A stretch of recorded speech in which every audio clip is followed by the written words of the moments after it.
மக்களே, ராகுல் காந்தியின் மார்பிங் படம் பகிர்வு. ரூபாய் 40 கோடி கேட்டு கங்கனா மீது வழக்கு. காங்கிரஸ் தலைவர் ராகுல் காந்தியின் மார்பிங் செய்யப்பட்ட புகைப்படத்தை இன்ஸ்டாகிராமில் பகிர்ந்த நடிகையும் மக்களவை எம்பியுமான கங்கனா ரணாவத்திடம் ரூபாய் 40 கோடி கேட்டு மனநஷ்ட வழக்கு தொடரப்பட்டுள்ளது. சில நாட்களுக்கு முன்பு மக்களவையில் சாதிவாரி கணக்கெடுப்பு பற்றி பேசிய போது ராகுல் காந்தியின் சாதி குறித்து அனுராக் தாக்கூர் கேள்வி எழுப்பியது சர்ச்சையை ஏற்படுத்தியது. இதைத் தொடர்ந்து நடிகையும் எம்பியுமான கங்கனா ரணாவத் தனது இன்ஸ்டாகிராமில் பக்கத்தில் தலையில் குல்லா, கழுத்தில் சிலுவை மற்றும் நெற்றியில் சந்தனம், குங்குமம் வைத்தபடி ராகுல் காந்தி இருப்பது போன்ற எடிட் செய்யப்பட்ட புகைப்படத்தை பகிர்ந்து அதற்கு கீழே யாருடைய சாதியையும் கேட்காமல் சாதிவாரி கணக்கெடுப்பு நடத்த விரும்புபவர் என்று எழுதியிருந்தார். கங்கனா ரணாவத்தின் இன்ஸ்டாகிராம் பதிவு.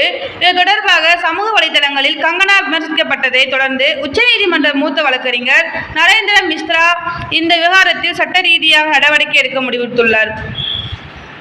தகவல் தொழில்நுட்ப சட்டப்படி ஒருவருடைய புகைப்படத்தை மார்பிங் செய்து அவருடைய அனுமதி இல்லாமல் இணையத்தில் பரப்புவது சட்டவிரோதமானது என்று குறிப்பிட்டுள்ள மிஸ்ரா, ராகுல் காந்தி மீது களங்கம் ஏற்பட்டதாக கூறி கங்கனா மீது 40 கோடி கேட்டு மானநஷ்ட வழக்கு தொடர்ந்துள்ளார்.